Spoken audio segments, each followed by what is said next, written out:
Oke guys, Assalamualaikum warahmatullahi wabarakatuh dan selamat bertemu kembali ke dalam saya punya YouTube channel saya.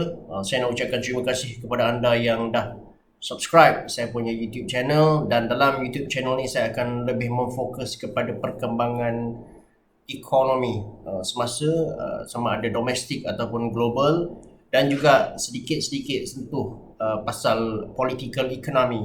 Sebab bila kita bercerita pasal ekonomik ni tidak boleh lari daripada kita bercerita tentang politik sikit-sikit. Kalau kita sentuh sikit-sikit tu okey lah. Walau bagaimanapun, saya akan cuba untuk menjadi seorang yang adil, tidak berpihak kepada mana-mana pemimpin ataupun pentaksub ataupun pentaksub kepada mana-mana parti politik ataupun pemimpin. Jadi saya akan bagi satu argument ataupun saya akan bagi satu hujah yang tidak berpihak kepada mana-mana parti politik ataupun pemimpin lah guys. Jadi pada saya lah tidak kira lah sesiapa pun kerajaan yang dah dibentuk, sesiapa pun pihak parti politik ataupun kerajaan yang dibentuk tu, bila mereka sudah dibentuk dan diberikan mandat dan dah dilantik oleh Yang di-Pertuan Agong, jadi fokus selepas itu adalah ke arah mentadbir negara, termasuk membangunkan ekonomi kita. Jadi apa yang berlaku pada 19 hari bulan 19 hari bulan Disember 2022 adalah confidence vote ataupun undi percaya kepada Perdana Menteri. Bila saya, guys, lagi sekali saya ingin tekankan, saya tidak berpihak kepada mana-mana parti politik, saya tidak berpihak kepada mana-mana pemimpin. Saya akan cuba bagi komen yang adil guys. You all, bila saya perhatikan keadaan dekat sidang parlimen pada 19 hari bulan Disember yang lepas, apa yang saya nampak adalah pihak pembangkang mereka seolah-olah mengatakan bahawa okey, tak payahlah buat undi percaya kepada PM ni sebab buang masa kan, sebab dah dilantik oleh Yang di-Pertuan Agong, buat apa nak buat undi percaya lagi kan. So it doesn't really matters lah pada pandangan pembangkang lah. Maybe okay, tak mengapa. Cuma kita kena faham lah kenapa undi percaya ni perlu dibuat oleh Perdana Menteri. Saya percaya dia berkenaan dengan dua objektif lah. Okay? Yang pertama, kita kena faham bahawa masalah. Sebab apa guys daripada beberapa tahun yang lalu, kita nampak apa yang berlaku dekat negara kita ni adalah politik kita tidak stabil. Kerajaan tidak kukuh, kerajaan tidak strong, politik tidak stabil. Okay?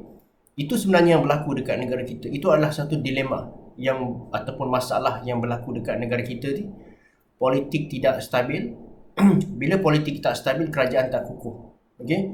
Bila kerajaan tak kukuh, maka akan memberikan less confidence kepada para pelabur untuk melabur dalam negara kita. Kalaulah para pelabur nak melabur dalam negara kita, foreign investor, of course lah dia akan melabur dekat sebuah negara yang mana politik dia stabil, kerajaan dia strong. Takkanlah dia nak pergi letak duit dia yang berbilion-bilion ataupun beratus-ratus juta kepada dalam satu negara yang mana politik dia tak stabil kan. Memang kau cari naas lah macam tu, betul tak? Jadi sebuah foreign investor tu, of course dia akan memilih sebuah negara yang stabil. Macam kita lah, bila kita nak beli saham ataupun kita nak beli shares daripada sebuah company tu, takkanlah kau nak pergi beli saham company yang bermasalah. Kau tahu company tu memang management dia ada problem, memang banyak benda-benda yang masalah yang berlaku dari segi dalaman company tu. Kau pergi nak beli dia punya saham tu, kenapa? Kau memang cek pasal.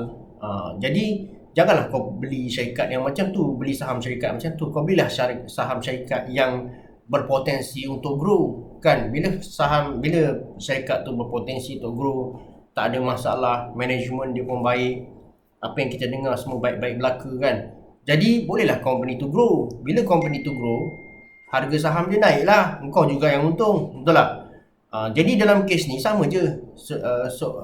Foreign investor tu, of course dia akan tengok mana satu negara yang ada kestabilan politik yang baik, and then barulah dia akan pergi melabur dekat negara tu. Okay, jadi cabaran bagi negara kita ni setelah beberapa tahun yang lalu adalah kita tidak mempunyai kestabilan politik yang baik, kan. Apatah lagi semasa sejak tahun 2018 lah, yang mana berlaku sebenarnya sebelum tu pun dah berlaku beberapa skandal lah yang menyebabkan kerajaan goyang sebenarnya, kan. Jadi macam skandal 1MDB for example, kan, itu sebenarnya menyebabkan kerajaan tu goyang, guys. Bila kerajaan goyang dan kerajaan tidak kuat, apa yang berlaku adalah kerajaan tu akan banyak berpolitik lah, kan. Of course at the same time kerajaan pun kena berpolitik, and at the same time kerajaan kena mentadbir negara. But kita nak, expectations kita sebagai seorang rakyat, kita nak mentadbir negara ni lebih daripada berpolitik.